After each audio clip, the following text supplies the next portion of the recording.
a gentle guide to freedom and joy. Have you ever felt exhausted from trying to hold everything together?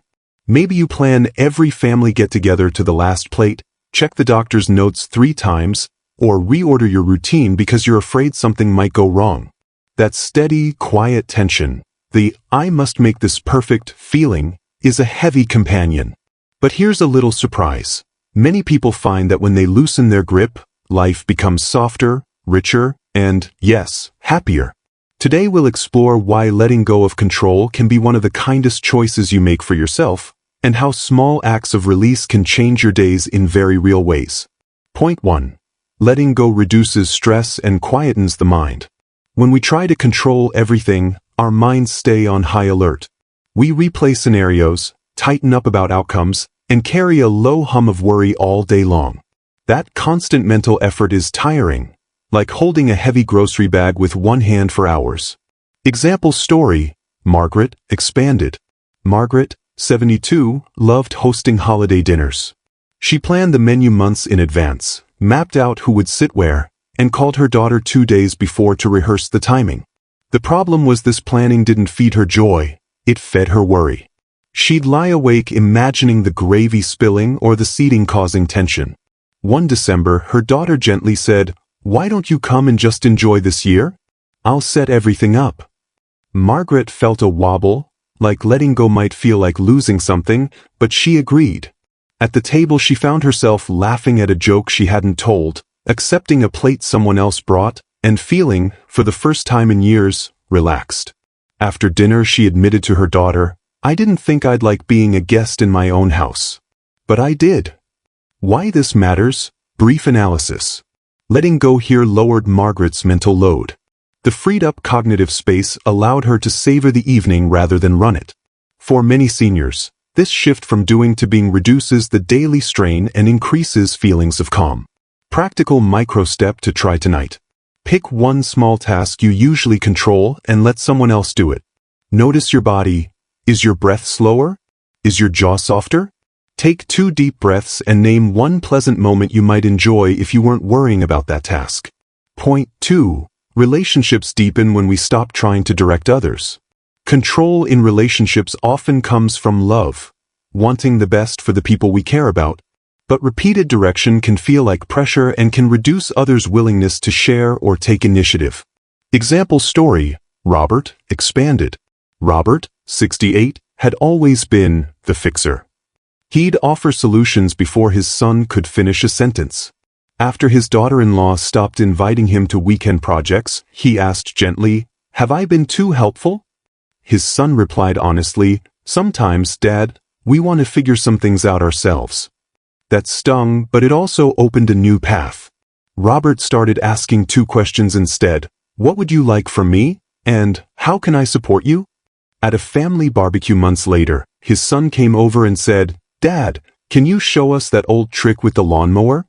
Robert smiled and spent the afternoon teaching, not directing, and felt the connection tighten in a quiet, good way. Why this matters? Brief analysis. When we stop directing, we make room for autonomy. People feel trusted and therefore often show more warmth and vulnerability. For seniors, this shift can restore closeness with adult children and grandchildren.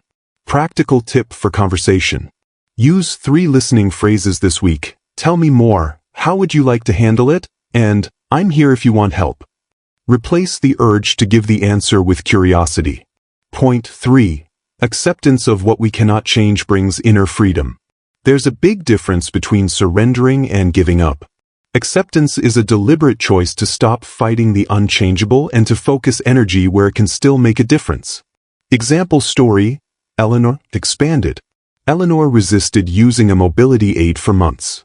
She felt it symbolized loss. After a fall that shook her confidence, she started to think differently.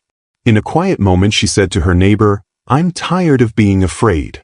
The neighbor suggested a trial, a walker just for walks in the garden. At first Eleanor felt stubborn about it. Then she noticed she walked farther, smelled more flowers, and remembered childhood games with her grandchildren. Acceptance didn't make her give up on exercise. It changed the way she could enjoy movement. Why this matters? Brief analysis. Acceptance shifts our focus from what's missing to what remains. It reduces the mental energy spent resisting reality and increases the energy available for meaningful experiences. Practice of gentle acceptance. Each evening for a week, write down one thing you fought today and one small positive that came from accepting it. Notice patterns. You'll often find small gifts inside the letting go. Point 4. Letting go opens space for surprise, newness, and joy. Control narrows the route. Letting go opens the road. When we loosen schedules and plans, we allow unexpected delights to arrive. Conversations, sunsets, an invitation that becomes a memory. Example story. David expanded. David had planned every retirement trip down to the museum times and coffee stops. When his wife suggested a no-plan weekend, he felt anxious but eventually agreed. They left with a bag and a map only enough to get them to the coast. They pulled into a seaside town because they liked the look of a bakery. Inside, a local jazz group played, and David, who hadn't danced in years, asked his wife to dance. A stray moment, unplanned, became a night they still laugh about. The surprise didn't undermine their values, it enriched them. Why this matters? Brief analysis. Spontaneity helps the imagination stay active and creates new neural pathways for pleasure. For seniors, those unexpected experiences often produce the most vivid, cherished memories. Practical invitation. Plan one unplanned hour this month. Turn off the schedule and make one choice based on curiosity alone. Notice how you feel afterward. Point 5. Letting go helps you live by your values, not your habits. When control covers the small things, like a spotless kitchen or rearranged furniture, it can blur what truly matters. Letting go helps you choose based on values. Connection, meaning, laughter, peace. Example story. Sarah expanded. Sarah kept her home immaculate. When her granddaughter spilled jam during a visit, Sarah's first instinct was to react, clean, scold, restore order. But her granddaughter, eyes wide and upset, hugged Sarah and whispered, "Play with me, Grandma." Sarah paused, took a breath, and sat down on the floor. They made a pretend tea party, sticky hands and all. That evening, Sarah realized she had been missing these moments while chasing an impossible standard. Why this matters? Brief analysis. Shifting from habit-based control to value-based choices lets seniors invest in moments that matter most. It's easier to look back with fewer regrets when we prioritize people over perfection. Value check exercise. Ask yourself, if I had only 1 hour left today, what would I choose? Let that answer guide one small change in your routine this week. Point 6. Trust, the gentle companion of letting go. Trust isn't blind. It's built. Trusting others, yourself, and the flow of life can be practiced in tiny steps that slowly replace the need for total control. Example story. Thomas expanded. Thomas had spent decades ensuring his affairs were in order, banking, insurance, the whole list.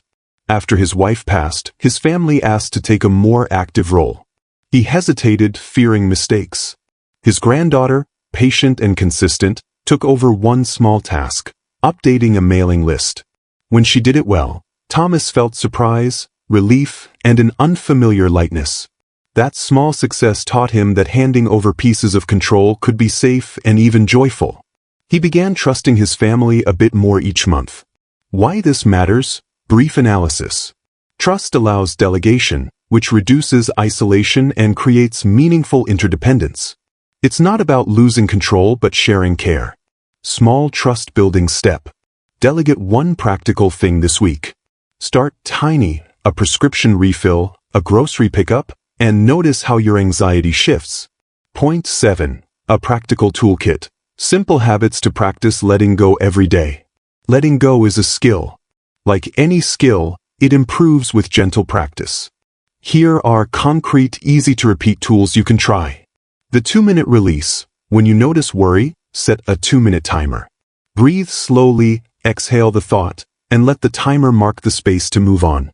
The ask, don't assume, question. Replace a controlling comment with a question. Would you like my help? And wait. Microdelegation. Create a small list of tasks you'll hand over this week. Gardening, tech checks, picking up mail. The value pause. Before reacting, ask, will this matter in a year? If not, consider letting it go. Gratitude framing. Each night, name 3 small things you were grateful for. This shifts focus from problems to gifts. The spontaneity jar. Once a month, draw one surprise activity. An unplanned coffee, a new path in the park, a phone call to an old friend. Gentle boundaries. Choose one boundary that protects your calm, communicate it kindly. A short letting go journal. Write one control you loosened and what happened. Over weeks you'll see a pattern of small wins. Why these work? Brief analysis. Each practice replaces an automatic control habit with an intentional, manageable act. Over time these build new rhythms that favor ease, connection, and presence. Letting go doesn't have to be dramatic. It begins with a single small decision, the one to not rearrange the plates, to ask before advising, to accept a little help. What if this week you chose one thing to let go of and simply noticed the result? Maybe you'll feel relief, maybe a little fear, or maybe a quiet joy. All of those reactions are part of the practice. If one of these stories felt familiar, or if you try a small letting go practice this week, please write about it in the comments. Which step feels easiest? Which feels hardest? Your story could help someone else take their first small step. If this video gave you comfort or a new idea, please share it with a friend who might need permission to relax, and subscribe for more gentle reflections designed for life after 50. Together we can build a community that values kindness, presence, and the quiet courage of letting go. You don't lose yourself when you let go, you often find a softer, wiser version of yourself. Letting go is not erasing responsibility, it's choosing where your heart and energy will live. Try one small act this week, notice the difference, and come back to share what changed. Thank you for spending this time with me. May your days be lighter, fuller, and more present.